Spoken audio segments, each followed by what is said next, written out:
আসসালামু আলাইকুম, সবাই কেমন আছেন? তো আশা করি ভালো আছেন। তো আমরা গত কয়েকদিন ধরে বৃষ্টি অপেক্ষা করতেছি। আমাদের যে গাছের জমি আছে ওই জমির মধ্যে আমরা সার দিব, এই জন্য আমরা বৃষ্টি অপেক্ষা করতেছি।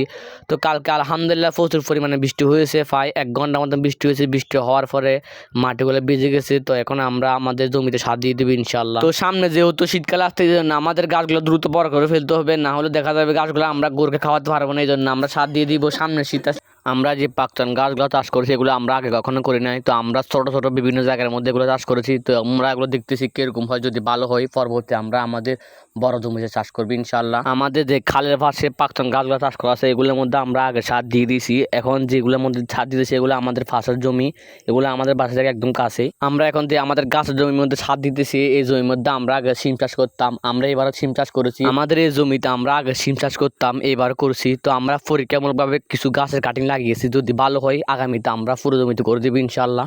এমনিতে আমাদের এই জমিটার মধ্যে সিম তেমন একটা ভালো হয় নাই, তো পরবর্তী আমরা গাছ চাষ করে দিব। আর এই জমির মধ্যে আমরা যদি গাছ চাষ করি আমাদের জন্য সুবিধা হবে। আর এই জমিটা আমাদের বাসা থেকে অনেক কাছে। কালকে রাত্রে আমাদের দিকে ভালো বৃষ্টি হয়েছে, মাটিগুলো একদম ভিজে গেছে, ভালো দশ আছে। এখন সারগুলো দিলে ভালো গাছ করবে।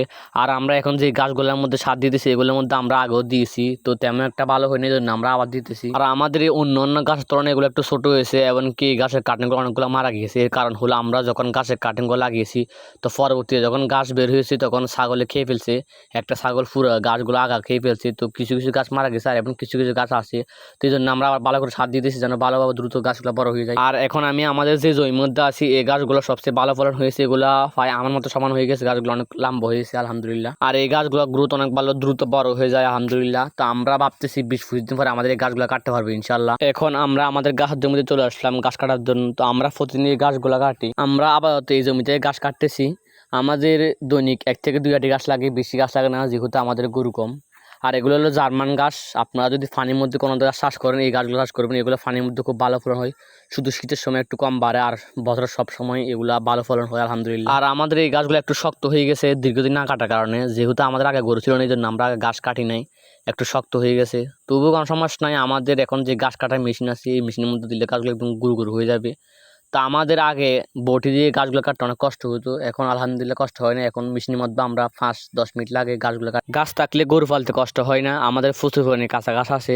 তো আমরা অনেকক্ষণ কাটার পর আমাদের এক আটি গাছ কাটা হয়ে গেছে আলহামদুলিল্লাহ। তো এই গাছগুলো অনেক ভারী হয়েছে, আমার তুলতে কষ্ট হয়েছে যেহেতু আমি নিজে গাছগুলো কাটতেছি। এখন আমরা আমাদের বাসার উদ্দেশ্যে রওনা দিব, আর মেশিনের মধ্যে গাছগুলো কেটে আমরা গরুকে খেতে দিব। আমাদের এই গাছ কাটার মেশিনটা নেওয়ার পর থেকে আমাদের কষ্ট অনেক কম গেছে। আগে আমাদের অনেক কষ্ট করতে হতো, যে আমাদের গাছগুলো কেটে আনতাম, এগুলো বটি দিয়ে কাটতে আমাদের অনেক কষ্ট হতো, সময় বেশি লাগতো, এমনকি গরু খেতে চাইতো না।